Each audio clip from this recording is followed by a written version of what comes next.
Tak ďakujem veľmi pekne za pozvanie. Máte odvahu teda, vám poviem. Na začiatok len chcem povedať, že nie som klasický speaker, ktorý proste, viete, behá po pódiu a tak ďalej. Takže keby ste zaspávali, je to v pohode. Je to v pohode. Mám taký hlas, trošku basovejší, tak to pomáha. A jednu takú praktickú vec mám, že učím sa byť charizmatik. A to znamená, že niekedy neviem ešte, čo budem hovoriť. Po 10 minútach zrazu je to objavené a už aj ja sa teším z toho, čo počujem. Tak dúfam, že dneska to bude lepšia skúsenosť. Ale bol som naštartovaný, viete, postné obdobie a ja stále žijem z tých krásnych vecí proste. Ten príbeh je šialený. Si predstavte, trošku začnem z druhej strany, že diabol, ktorý proste prehral svoj boj v 4. kapitole už u Lukáša, kedy proste jednoducho pokúšal Pána Ježiša a ten mu to jasne vysvetlil, ako to je, tak vlastne zrazu vidí Pána Ježiša, ako je vedený na Golgotu, na kríž a vidí to ako proste ohromné, to, čo sa mu nedarilo, proste ako ohromnú vec, kedy konečne dosiahne svoje a proste ľudia ukrižujú Ježiša, všetko zmizne a Mesiáš zrazu nebude, o ktorom on vedel, že je Mesiáš, tak zrazu prehra vo všetkom. A jak sa to udeje, tak tá najkrajšia vec v jeho očiach, keď Ježiš zomiera na kríži a keď je v hrobe a on sa teší a skáče a všetci tí démoni s ním, tak v tej chvíli sa udeje šialená, neskutočná vec. To, čo malo byť ohromné víťazstvo toho diabla, sa premenilo na šialené víťazstvo Krista, ktorý nedovolil mu pochopiť, o čo ide. A on pomohol tomu, aby Ježíš dal svoj život za náš život a my sme mohli stať spolu s ním z hrobu. Šialená vec, ktorá proste mala vyzerať ako ohromné víťazstvo pekla, zrazu sa stala nádhernou oslavou toho, čo Boh v jeho tajomstve skryl pred diablom ako ohromné víťazstvo. A kedykoľvek, viete čo? Kedykoľvek toto počujem, je to nádej pre mňa a verím, že pre vás. Kedykoľvek vo vašom živote vyzerá niečo ako ohromná prehra, ako smrť, ako zomieranie sebe, kedykoľvek ideš cez život, z ktorého vyzerá, že nie je žiadny východ, tak ten Boh, ktorý proste vzkriesil Pána Ježiša z mŕtvych a ukázal svoju ohromnú múdrosť a víťazstvo, dokonalé víťazstvo pre nás, ten istý Boh, ktorý toto urobil s Ježišom, hovorí tebe, že takisto to skončí aj s tebou. Každé tvoje umieranie, trápenie, bolesť, všetko, čokoľvek v živote, čímkoľvek v živote prechádzaš, sa obráti na víťazstvo. Viete prečo? Lebo Boh neprehráva. Náš Otec neprehráva. Ja zďaleka nie som optimista. Moje deti to vedia, manželka to vie, a Ľudka. Zďaleka nie som, ale toto je správa, ktorá ma robí rúžovým optimistom. Všetko je pink zrazu. Proste je to tak. Viete si predstaviť, že by Pán Boh, nebeský Otec, ktorý stvoril tento svet, že by prehral?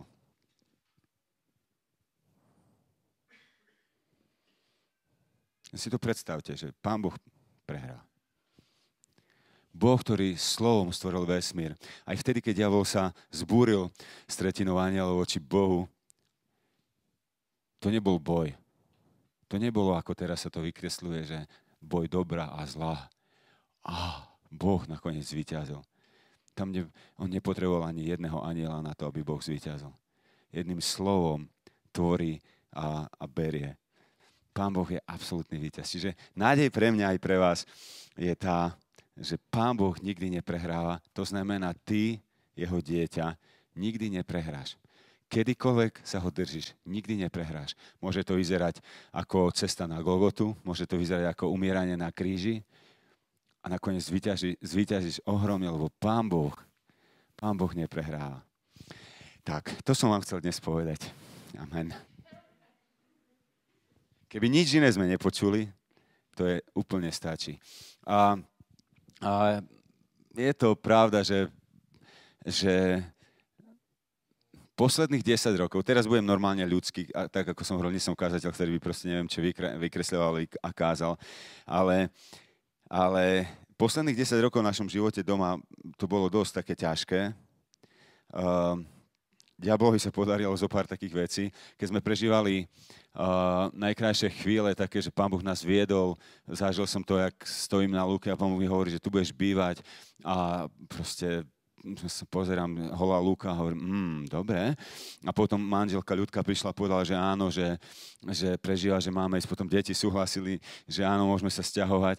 A vlastne, keď tieto veci sme začali prežívať, to bolo niečo špeciálne, adrenalín. Viete, že Pán Boh vás vedie. V Prešove sme predtým bývali, bola ohromná služba, všetko sa rozbiehalo, všetky krásne veci. Proste mal som dokonca kanceláriu konečne po neviem koľkých rokoch, 10 rokoch v takom rožku hore úplne, kde nikomu sa nechcelo chodiť. A ja som tam bol zašitý a mohol som byť s Pánom Bohom a pripravať veci a modliť sa a tak ďalej.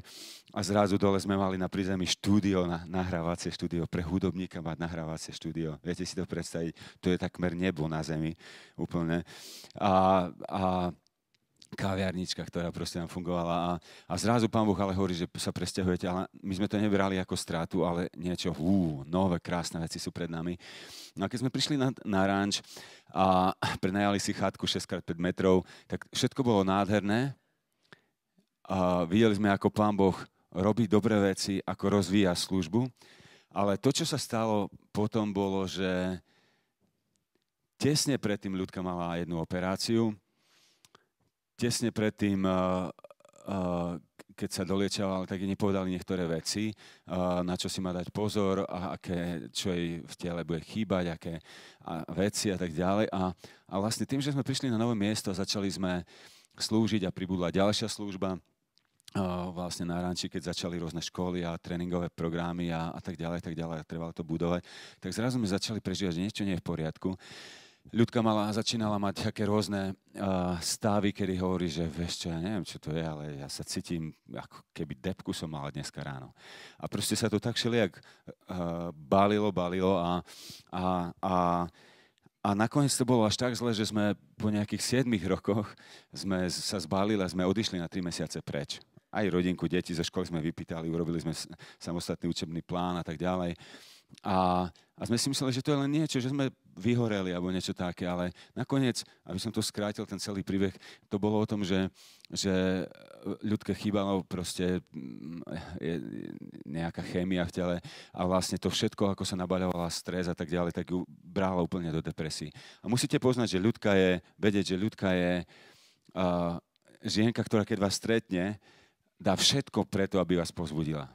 Aby nadšene rozprávala o veciach, ktorými žije. Ona má tak bohatý život, tak hustý život, že nestačím to až naberať.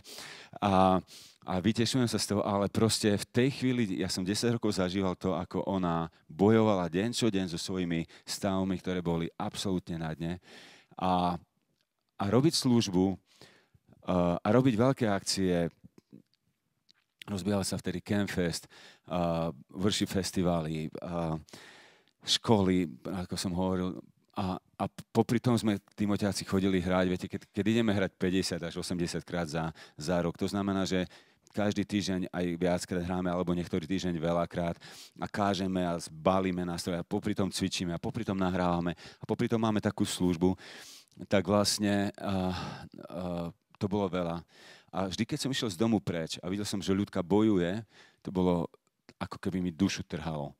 A som sa pýtal, veľa sme sa modlili, veľa sme sa rozprávali, hľadali sme, čo sa deje. A nebola to duchovná vec, bola to telesná vec po operácii, čo Ľudke chýbalo. Ale keď sme na to došli, sme si povedali, že tých 10 rokov bolo ako naozaj krížová cesta. A ja som sa cítil vyšťavený, emočne som bol nastavený v jednej rovine.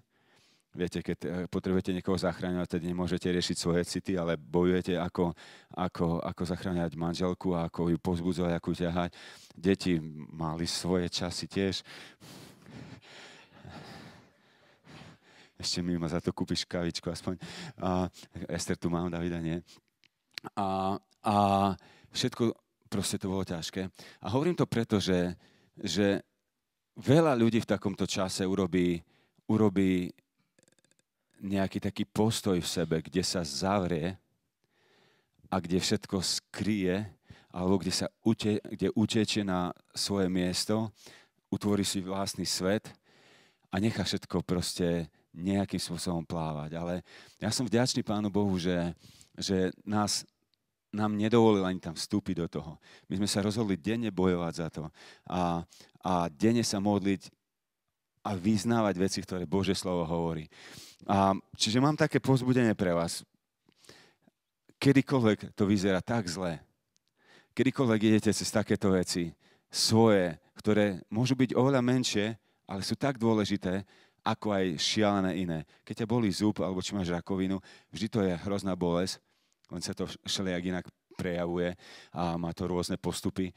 Ale to isté Pán Boh vidí pri tebe a pri mne, že mu to nie je jedno. A my sme sa potom veľmi pýtali, a prichádzam ku tomu, čo Marek hovoril, sa pýtali, že čo máme robiť, Bože, že je jasné, že dobre, teraz lekársky vieme, že niečo potrebujeme doplniť.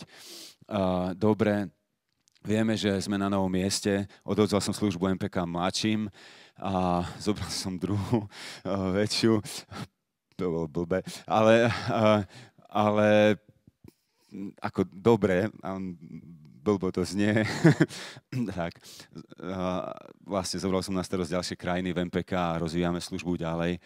A to, čo je na Slovensku, vzniká proste, je to v 120 krajinách, ale proste pomohli sme Čechom, pomohli sme Srbom začať službu a Poliakom a Maďarom a Rumúnom a tak ďalej. A je to úžasné vidieť, čo Pán Boh robí, ale zároveň nám Pán Boh pomohol urobiť rozhodnutie, že vieš čo, aj napriek tomu, že zrazu si niečo odovzdal a ostalo ti to, čo máš možno najradšej a že som ti pridal novú službu ešte, vôbec nevadí, ak pôjdeš na rok preč. A si predstavte akú myšlienku, že makáte jak šrouby a zrazu mám nechať, jak to bezo mňa pôjde. Bezo mňa. Proste, ako je to možné? Čo Timoťáci, 25 rokov hráme spolu a teraz nebudeme hrať celý rok? Pôjdem preč. Nepredstaviteľné, to sú také väzby, ale nejakým spôsobom Pán Boh urobil tú vec, že nám to dovolil urobiť. Prejsť cez to. A pochopiť, že je to dôležité. A keď sme teraz doma, tak hovorím, že kto z vás to potrebuje urobiť, že sa nebojte to urobiť.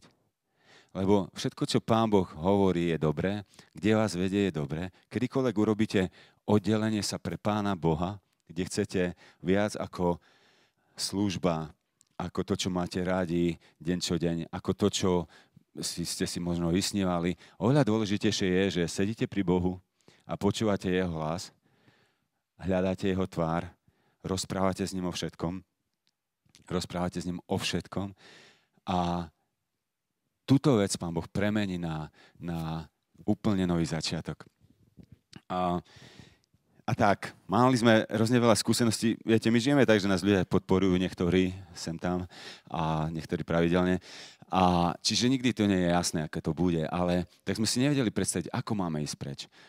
Diabol do nás hučal doslova, že nemáte peniaze na to, služba, čo s ňou, čo hudba, ako to pôjde ďalej. Ani neviete, čo potom bude, keď prídete o rok naspäť, či vás vôbec niekto bude chcieť. Viete, ten pocit, že zrazu som nepotrebný, a všetko ide bezo mňa. A všelijaké myšlienky. A vlastne, keď som začal o tomto rozmýšľať, keď som sa začal modliť, Bože, dobre, ak ty to hovoríš, určite to má zmysel. Tak sme urobili potom takú vec, že sme povedali, dobre, urobíme kroky. Zavolal som nejakým priateľom a začal som hľadať, že kde Pán Boh otvorí nejaké dvere. A tak zrazu po jednej škole, Timothy škole, čo máme v auguste väčšinou, koncom augusta, tak prišiel chlapík jeden, ktorý nám hovorí, že ja mám jeden domček vo Velse, môžete tam ísť proste, môžete tam byť, to je dom na to, aby služobníci ako vy, alebo ľudia, čo robia niečo pre Pána Boha, alebo ľudia, ktorí potrebujú oddychnúť, aby tam mohli ísť a byť proste plný elánu a s Pánom Bohom zažívať nádherné veci. A som videl, že Pán Boh zrazu otvára dvere. A zrazu mi dal druhý chlapík nejaké také echo, že vieš čo, my nebudeme v lete, teda v určitom čase, myslím, že apríl, jún, nebudeme doma, môžete ísť do Chesteru, to je niekde v Kalifornii, už len tú letenku trvalo. A vlastne môžete tam byť. V našom dome my budeme inde. A ja som povedal, tak to je už vážne. A zrazu prišiel za mnou priateľ zo Slovenska, môj priateľ taký, ktorý so mnou robil službu dlhodobo. A on hovorí, že ja chcem za vami stať veľmi. Počuť, toto, čo rozmýšľate teraz, je podľa mňa šialená myšlienka. Môžem vám zaplatiť letenky? Zaplatil nám letenky. Ester vtedy bola vlastne v škole v Amerike, čiže to bolo milé, že ju budeme môcť stretnúť. Bola tam druhý rok a práve končila. A tak my sme povedali, dobre Bože, ideme. Zbali sme veci, kúpili čo treba, sadli do lietadla. A problém bol taký, že nemali sme auto.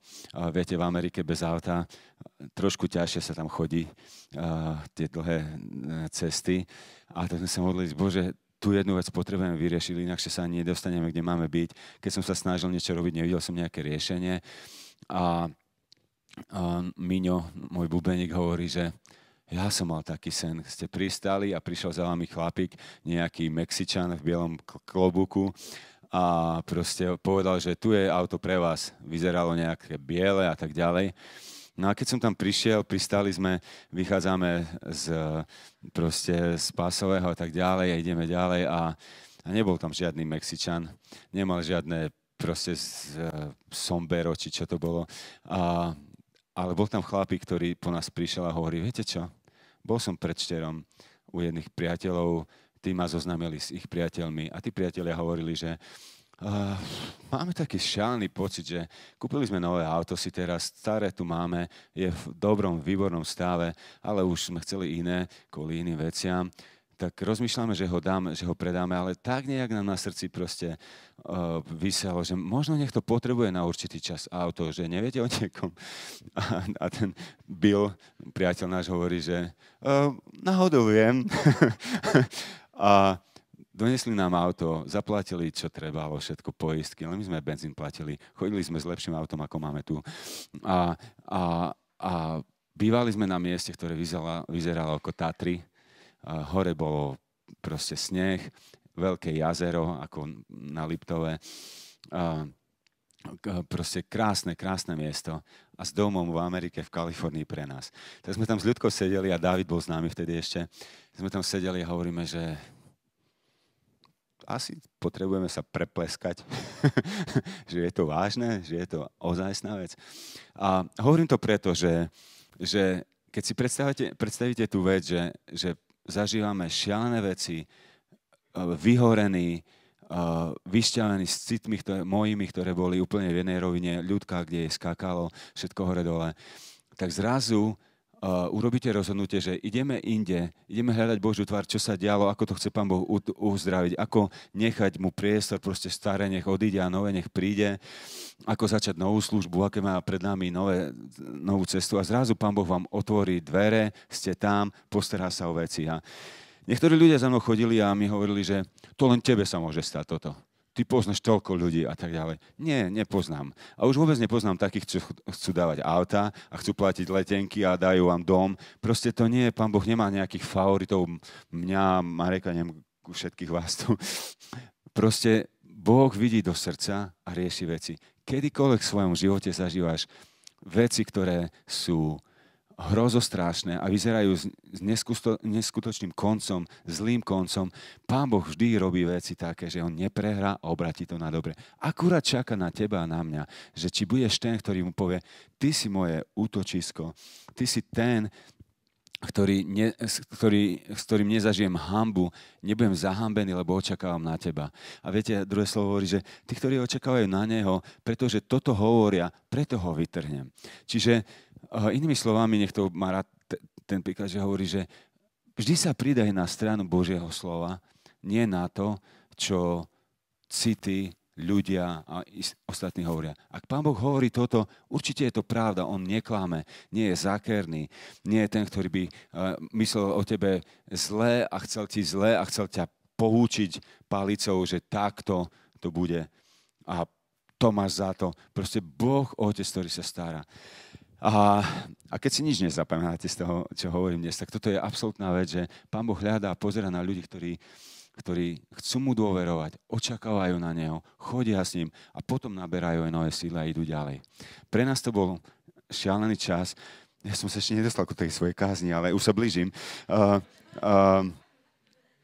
Pre nás to bol čas v tomto šialený, že keď sme urobili priestor pre Pána Boha, tak vám chcem povedať, že keby som vám ukázal svoje poznámky v mobile, tak by som roloval témy, ktoré ku nám Pán Boh hovoril.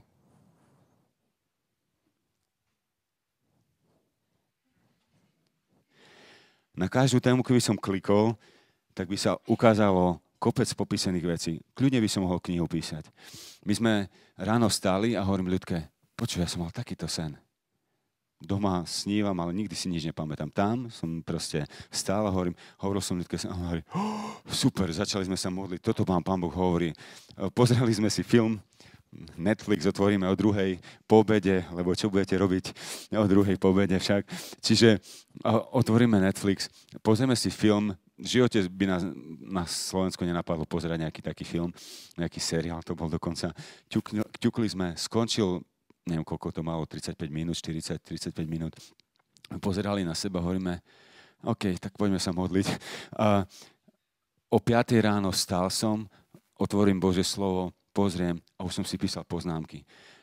A si hovorím, Bože, že nemôžeš to robiť aj na Slovensku takto, že mal by som vždy čo kázať, bol by som vždy plný všetkého. Ako keby Pán Boh zhustil veci. A v tvojom a mojom živote to vždy takto bude, kedy oddelíš svoj čas pre Pána Boha. Kedy mu naozaj povie, že nemusíš ísť do Ameriky ani do Walesu, ale kedykoľvek mu hovorí, že Bože, dávam ti priestor, vstup do tejto mojej miestnosti, srdca, mysle, všetkého a hovor. Pán Boh to robí. A dobrá vec, ktorá bola, že jasne, že rokuce sa učím žiť deň čo deň s Pánom Bohom a rozprávať s ním o všetkom. Ale po tej intenzívnej skúsenosti v Amerike, keď sme prišli domov, znova sme s Ľudkou dennodenne, kedy sa len dá, nájdeme ten čas, sadneme spolu a rozprávame a modlíme sa. A Pán Boh načieral do šialených vecí. Keď sme robili službu, viete, niekedy sme v izbe, teda v našom bytíku v Prešove spali v kuchyni na zemi bez dverí, lebo sme mali ďalších hostí, ktorým sme dali naše proste postele. Deti mali jednu takú svoju, tak vlastne tam väčšinou nasačkovali ich deti, ktorí prišli, robili si tam stány a deky a neviem čo všetko. A vyzeralo to ako na Václaváku, len ako so stenami. A veľakrát proste, keď som mal skupinku s mojimi chlapcami, keď sme sa stretávali a čítali Božie slova, modlili, tak vlastne oni chodili ku mne, že otvorili dvere, vošli, boli tam doma, 7, 8, a keď sme sa s Ľudkou zobrali a zrazu tam vošiel niekto, hoci kedy bez klopania všetkého, tak Ľudka len predýchávala proste a tak ďalej. Musel som vysvetľovať chlapcom, ako to je u nás, ale to bol náš život. My sme v sobotu ráno sa stretli na raňajkách spoločných, 30 ľudí, vedúcich skupiniek. Kúpili sme, neviem, 90 rožkov a džemy a jedli a každý rozprával, čo sa deje v domácich skupinkách, ako Pán Boh robí veci. Hrozne dobré, ale to bol Václavák, ten náš byt, hej. A vlastne, keď sme sa modlili v Readingu alebo vo Walese, tak vlastne Pán Boh ukazoval, že síce to bolo fajn, ale vtedy si prežívala také city. A ty si vtedy bol takto aktívny a nemal si byť. A normálne sme začali riešiť veci, ktoré Pán Boh otváral z nášho vnútra, boľavé, smutné, ktoré vtedy nevyzerali tak zle, ale neskôr sa ukázali a vyrástli ako taký orech, ktorý sme v sebe nosili. A dennodenne Pán Boh liečil tieto veci. Ale nevadilo nám to. Lebo kedykoľvek necháš Pána Boha prísť do všetkého, čo prežívaš, zrazu, keď sa to miesto potom uvoľní, keď on do toho vstúpi, o čo viac sme slobodnejší potom, nie? Bojíme sa to robiť? Bojíme sa otvorene rozprávať manžel s manželkou, deti medzi sebou, priatelia, slúžiace tými. Je to nepríjemné, ale kedykoľvek to úprimne otvoríme a prinesieme na svetlo niečo, čo nie je dobré a necháme Pána Boha do tejto miestnosti vstúpiť, zrazu sa niečo uvoľní a začíname dýchať slobodnejšie, hlbšie. A tak vám to žehnám veľmi tiež. tak sa modlím za vás a žehnám vám, aby ste ako kresťania rozbehli tieto veci, že necháte Pána Boha vstúpiť do všetkého, čo žijete. Ak nie ste kresťania, ešte lepšia vec. Nechaj Pána Boha vstúpiť úplne do všetkého, čo žiješ. Zažiješ to, čo sa volá tajomstvo skryté od vekov, čo anjeli túžili vidieť, ale nevideli. Pán Ježiš Kristus v nás, nádej slávy. Šialené veci. Tak aby som prišiel ešte ku tomu, čo som chcel teda ďalej hovoriť, má to taký súvis, že prišli sme na jednu konferenciu a téma je za horizont. Čiže to, čo hovorím, osobný život, za horizont vidíš vtedy, za neho vidíš vtedy, ak necháš Pánu Bohu vstúpiť do toho, čo žiješ. Ale zároveň v službe, v živote, v spôsoboch, ako rozmýšľaš, to je úplne ďalší level. A tak z krátkosti, len to chcem povedať, boli sme na jednej konferke a trhalo mi srdce, lebo sme prišli vlastne, mali sme byť v Readingu, kde bol Bethel Music a hrozne dobre chvály, ale sme zrušili túto konferku a prišli sme do San Jose na inú konferku. Znova tam bol jeden chlapík, starší pán, ktorý povedal, ja si myslím, že by ste mali byť na tejto konferke. Sú to moji priatelia, toto robia, to je úplne jak na Slovensku. Poďte, ja vám to všetko zaplatím.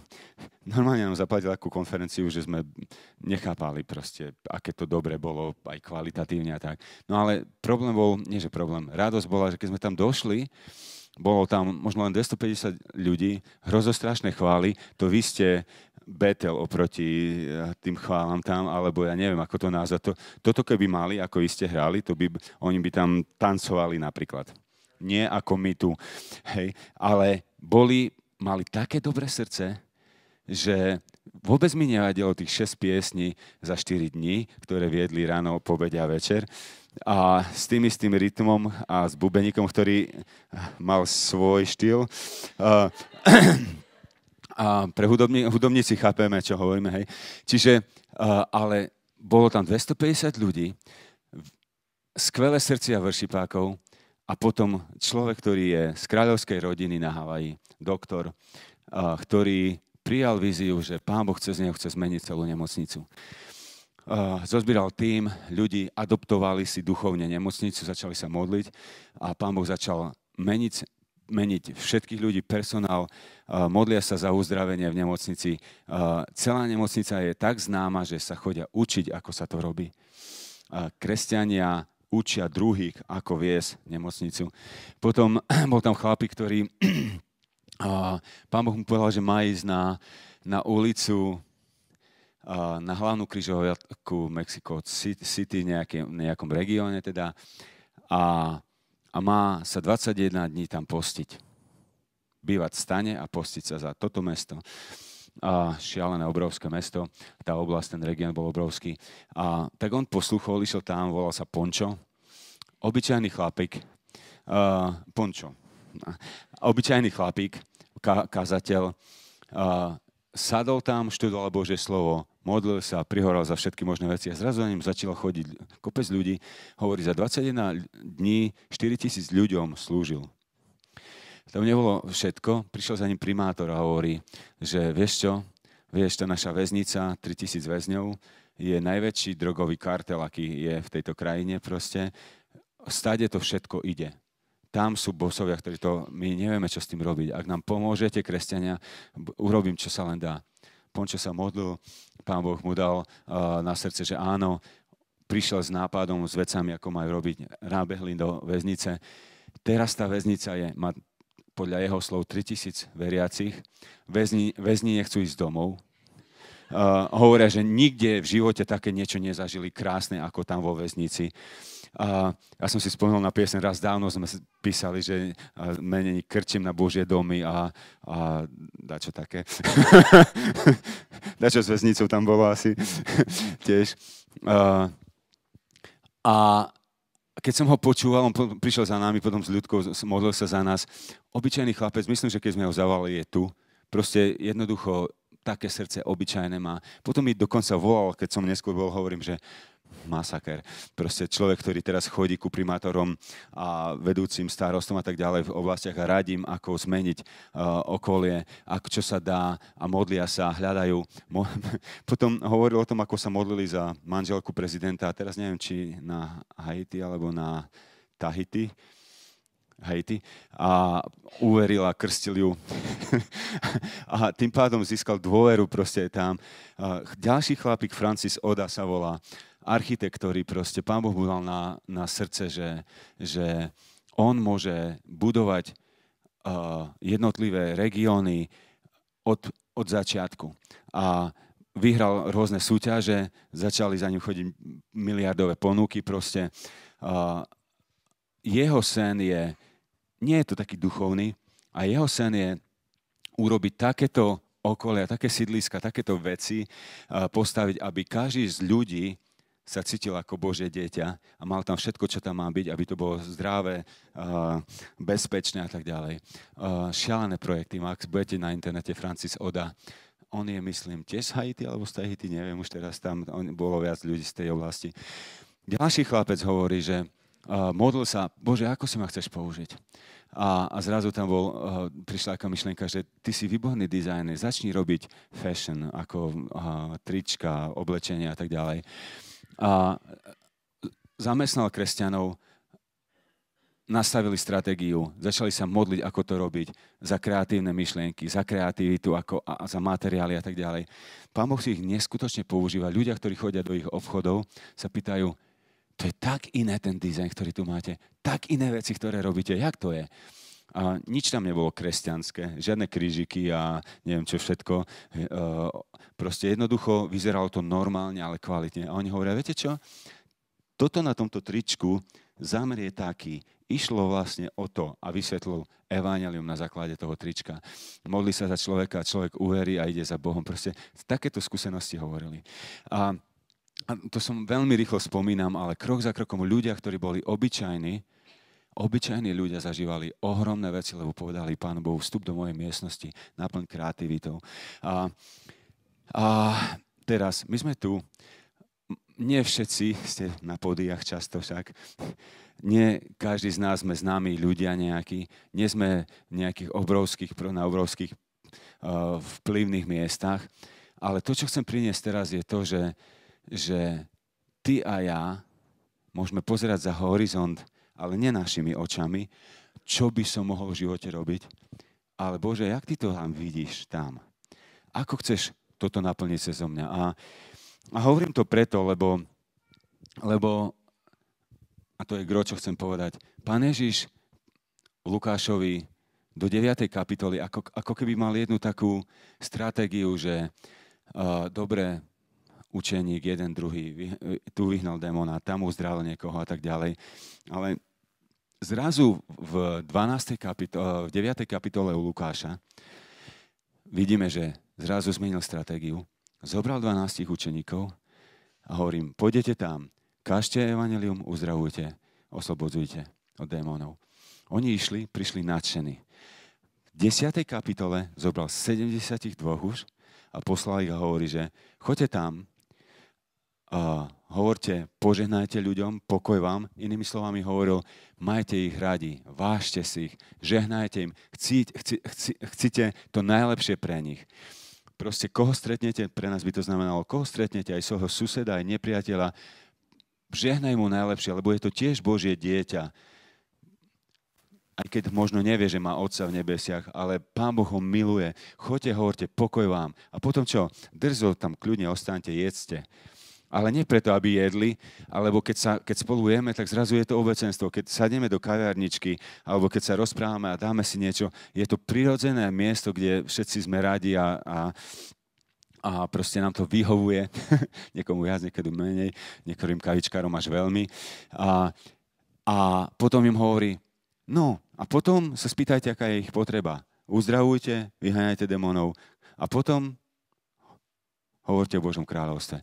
A keď som to čítal a keď som to počúval, si hovorím, že nie je to zaujímavé. Zrazu to nebolo o Pánu Ježišovi, ktorý sám uzdravoval a robil veci a druhí to videli, ale poslal 72 učeníkov, ktorí boli veľmi podobní tebe a mne. Niektorí ho aj opustili. Niektorí netušili, že je Mesiáš, ani nevedeli, či ho tak chcú nazývať. Mali pochybnosti. Obyčajní ľudkovia, ktorí proste ešte nemali žiadne skúsenosti, ako sami to robiť. Ale keď sa vracajú naspäť, tak hovoria, že toto sa dialo, proste takéto veci sa diali. A dobrá správa pre teba a pre mňa je, že toto Pán Ježiš robí aj teraz. Ja sa modlím, môj horizont, ktorý mi Pán Boh ukázal je, modlím sa, že každého človeka, ktorého stretnem, vás, v mojom okolí, chcem prichádzať s týmto, že ty vieš čo, naozaj to nie je takto, že len špeciálnych ľudí si používa. Ak ty budeš žehnať, kdekoľvek prídeš, do ktorýchkoľvek dverí vojdeš a budeš žehnať a povieš pokoj vám, nemusíš náhlas, neviem, budeš chcieť tým ľuďom dobre, už tým začneš meniť atmosféru. Môj Dávid by o tom mohol hovoriť, ako to urobil v škole. Ako žehna ľuďom, ako dobrorečí ľuďom, ako ich chváli, ako im dáva, čo môže a tak ďalej. A mení atmosféru v škole. Ty a ja to môžeme robiť kedykoľvek. Učím sa, keď vojdem do dverí, kde vojdem, chcem hovoriť, nech je tu Boží pokoj, ja vám prajem to najlepšie. A ne preto, že chcem nejakú propagandu neraz zrazu začať robiť nová myšlienka, ale preto, že Pán Boh o nás, o tebe, o mne a o ľuďoch okolo nás rozmýšľa takto. Miluje 100% láskou. Tak miluje, že chce každému to najlepšie. Taký je Pán Boh. Každému chce to najlepšie. Čiže ja chcem to isté a to robili oni. Potom chcem sa stretávať s ľuďmi proste a jesť spolu a byť s nimi, lebo jednoducho Pán Ježiš bol nazvaný ako? Pijanov a žráčov, hej. Chápete, to je hrozné. Ale čo to hovorí? No sedel s nimi a jedol a pil s nimi. Možno, že on vedel, ako ten mozoček mať lepší, aby proste nebol opitý. Ale nie o to ide. Ide o to, že bol s ľuďmi a trávil čas. A to bolo jeho meno, ten, ktorý miloval tých ľudí a trávil s nimi čas. Prečo my netrávime? My trávime svoj čas v kostoloch, čo je v pohode. Aj to treba. A je to dobré. Ale my trávime čas proste v spoločenstvách na tomto mieste. Ale čo keby tak, ako sme tu, sme si povedali, že nájdeme čas v týždni, keď budeme tráviť čas so svojimi priateľmi v striedy, zo školy, z práce, pozveme ich na nealkoholické pivo. Sadneme s nimi a budeme im priateľmi. Nie preto, že ich chceme obrátiť, prevrátiť, ukázať im, že Ježiš je tvoj život, ale že my ukázame Božiu lásku priateľstvom, ako to robil Ježiš. A keď chodíme plný ducha, oni sa budú pýtať, to ti garantujem, a budú hľadať Pána Boha. A je to také jednoduché. Je to také jednoducho byť normálny kresťan, ktorý v normálnom hľada nadprirodzené, aby si ťa Pán Boh použil. Jedna rodinka mi hovorila, že vieš, my sme sa nasťahovali do tej oblasti v San Jose. Prvá vec, ktorá bola, že každé ráno, keď môžeme, zoberieme psika a ideme sa prejsť dookola. Adoptovali sme si 30 rodín okolo seba. A chodíme a modlíme sa a žehnáme im. To najlepšie, čo si vieme v živote predstaviť. Žiadne, že hlásať evanjelium, postavíme tam pódium a budeme každému kázať.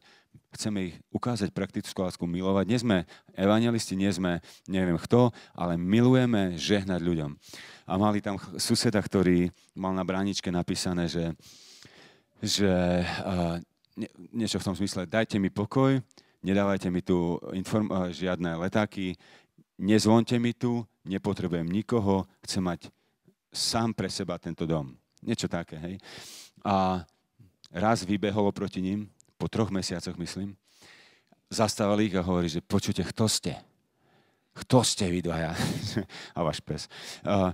Že vždy, ak idete okolo tohto domu, taký pokoj príde do môjho domu, že ja som nevydržal, musím sa vás pýtať, že kto ste? Hovorili mu evanjelium. Tam na ulici prijal Pána Ježiša. Rozhodol sa ho nasledovať. Mali prvého obrateného. Najhoršieho, ktorý tam proste s nikým nič nechcel mať. Ja milujem takúto evangelizáciu. My si myslíme, že ľudia z pódia a potom kňazi a worship lídri a neviem, to je správna evangelizácia. Ale viete čo? Nie. Ty a ja, takéto hnutie, takto pozerať za horizont, teba, prepáčte, obyčajného človeka si môže Pán Boh takto používať. teba, obyčajného človeka, takto. Pán Ježiš používal pre cirkev slovo eklesia. Oveľa viac ako cirkev v preklade. Eklesia bolo slovo, ktoré bolo zobraté z tržiska, z pracovného miesta, proste z bezného života. Si predstavte, že on hovorí, že a eklesia, ako cirkev, a teraz všetci ľudia, ktorí boli vtedy Židia a v tej oblasti vedeli, čo eklesia, o čom to tu hovorí. Pán Ježiš použil obyčajné slovo svetské na to, aby vyjadril, ako vidí jeho cirkev. Tá cirkev nebola skrytá za múrmi, ale bola medzi ľuďmi tak ako on. A kedykoľvek toto robíme, že ty a ja sa necháme použiť Pánom Bohom a budeme to robiť takým spôsobom, ako to vieme, jednoducho, a možno nikto o tom nebude vedieť, kedykoľvek si adoptuješ svoje okolie, svojich priateľov, svoju školu a tak ďalej, príde také hnutie, že pôjde to cez všetko. Nebude to len o politikoch, nebude to len o hudobníkoch, bude to o tom, že každý z nás robí tie isté veci, lebo Pán Boh rovnako dáva toho istého Svätého Ducha každému rovnako. Kristus prebýva v nás rovnako. Veľa sa o tom dá hovoriť, ale chcel som vlastne týmto nejak to trošku viesť do konca a vlastne sa aj modliť, že túžba a vízia, ktorú Pán Boh dáva mne na srdce a ľuďom okolo mňa, s ktorými proste robíme veci, je vlastne o tom, že ako priniesť eklesiu, cirkev, za múry kostolov. My keď sme to robili v 90. rokoch a vyšli sme z kostola vonku, prví naši nepriatelia, a my sme sa o tom rozprávali, tak je to odpustené, ale väčšina, boli naši najbližší z našho kostola. Vôbec nerozumeli, čo robíme.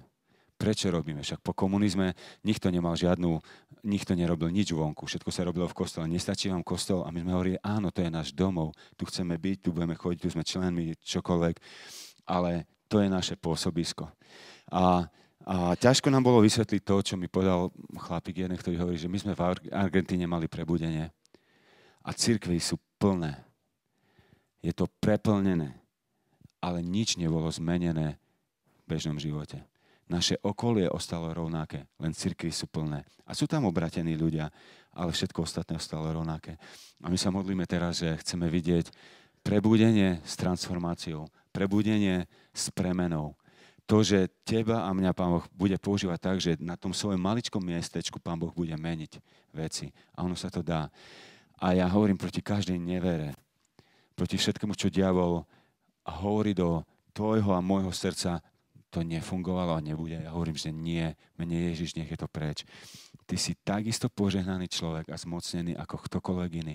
Kristus prebýva v tebe. On poslal obyčajných učeníkov. Oni prišli, ani neboli veriaci poriadne niektorí a robil cez nich ohromné zázraky a menil celé okolie. Všetci o tom rozprávali a vedeli, že čo sa deje. Ty a ja môžeme byť absolútne tí, ktorí zažijú prebudenie s premenou okolia. Rodiny, školy, práce, mesta, národa a tak ďalej. A som tak vďačný za to, že Pán Boh robí, čo robí na Slovensku, lebo je to výnimočné. Keď sa na to lepšie tak pozrieme a keď sa stretneme 40-50 ľudí aj z politiky, neviem skade, a počúvame svedectvá, tak vidíme, že to je neskutočne, čo sa deje. Keď vidíme hnutie medzi mladými ľuďmi, či u katolíkov, či u protestantov a tak ďalej, evanjelíkov, proste Pán Boh tu dá čo robiť. To je tak vzácne. A teraz otázka je, či ty a ja, či sa mu dáme a prídem večer na kolena a poviem, Bože, som tu, miestnosť môjho srdca ti dám a prosím, ukáž mi zajtra, čo chceš robiť cezo mňa tam, kde budem. Koho mám požehnať? Nahlas alebo v tichu. Za koho sa mám modliť pravidelne? Čo si mám adoptovať? Ako si chceš mňa použiť pre premenu? A on to urobí. Pán Boh počuje úprimné modlitby. A zrazu ten Goliáš sa stane mŕtvolkou bez hlavy. Lebo Boh je s tebou. Kto môže proste stať proti Hospodinovi zástupov? Tak, mám milión ešte sedejcov, ktorých by som mohol hovoriť. Ester, chceš niečo? Ty žena, nebudeš hovoriť? To som doma nezažíval tak často. Čiže chcem sa za vás modliť, môžem takto požehnať vám. Kľudne sedte, kľudne a nechám chvíľočku. A kým budem ja niečo sa modliť, chcem, aby ste povedali Pánu Bohu zo pár takých slov, že Bože, čo z toho je pre mňa, čo naozaj chce zmeniť, čo chceš obrazne. My sme rok dali Pánu Bohu, že sme oddelili všetko a nechali čas pre Neho a On sa postaral o všetko, ale čo teba volá oddeliť tvojom srdci? Nemusí to byť miesto, nemusíš odísť stáde, neviem čo, ale čo chce On tam vložiť, aby to rástlo, kličilo, prinieslo ohromné ovocie? Skúste mu dávať otázky a nebojte sa nikdy v živote robiť a dávať mu takéto otázky Pánu Bohu. On dobre počuje, on celkom rozumie slovenčine. Tak skúste tiško tak povedať mu také otázky, čo je pre mňa a čo tam nové má začať.